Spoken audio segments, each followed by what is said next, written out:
जब अर्जुन भगवान के विराट रूप को देखते हैं तो उन्हें एक ऐसा दृश्य दिखाई देता है जो उनके हृदय को हिला देता है। वे देखते हैं कि धृतराष्ट्र के सभी पुत्र, बड़े बड़े राजा, भीष्म पितामह, द्रोणाचार्य, कर्ण और अनेक महान योद्धा उस विराट स्वरूप के भयानक मुखों में प्रवेश कर रहे हैं। कुछ के सिर उन दांतों के बीच कुचले जा रहे हैं। यह दृश्य किसी साधारण युद्ध का नहीं बल्कि समय के प्रलय का था। अब प्रश्न उठता है, श्री कृष्ण यह दृश्य क्यों दिखा रहे थे? श्री कृष्ण अर्जुन को यह समझा रहे थे कि युद्ध का परिणाम पहले ही तय हो चुका है। जो योद्धा मैदान में खड़े हैं वे केवल शरीर से जीवित हैं। काल उन्हें पहले ही अपने अधीन कर चुका है।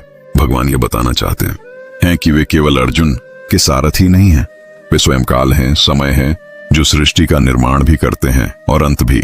इस श्लोक में एक बहुत गहरी शिक्षा छिपी है। मनुष्य सोचता है कि वह सब कुछ कर रहा है, वही विजेता बनेगा, वही इतिहास लिखेगा। लेकिन सत्य यह है कि हम सब समय के प्रवाह में बहते हुए पात्र हैं। जो होना है वह ईश्वर की व्यापक योजना में पहले से निश्चित है।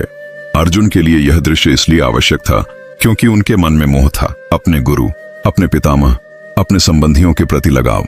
श्री कृष्ण उन्हें दिखा रहे थे कि यह युद्ध केवल व्यक्तिगत संबंधों का नहीं बल्कि धर्म और अधर्म के संतुलन का प्रश्न है। जब अधर्म बढ़ता है तब काल स्वयं सक्रिय होता है। श्री कृष्ण यह भी सिखा रहे हैं कि मृत्यु अंत नहीं है बल्कि एक प्रक्रिया है। शरीर नष्ट होता है, आत्मा नहीं। जो आज हमें अजेय और अमर लगते हैं वे भी समय के सामने टिक नहीं सकते।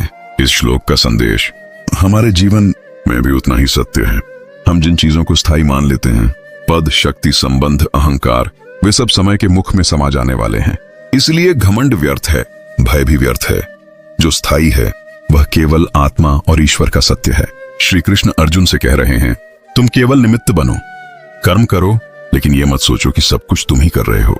परिणाम पहले ही समय की धारा में तय हो चुका है। जब यह समझ आ जाती है तो मन का मोह टूटता है, भय कम होता है और व्यक्ति अपने कर्तव्य को स्पष्ट दृष्टि से देख पाता है। यही इस श्लोक का गहरा संदेश है। समय से बड़ा कोई नहीं और जो समय को समझ लेता है वह जीवन को समझ लेता है।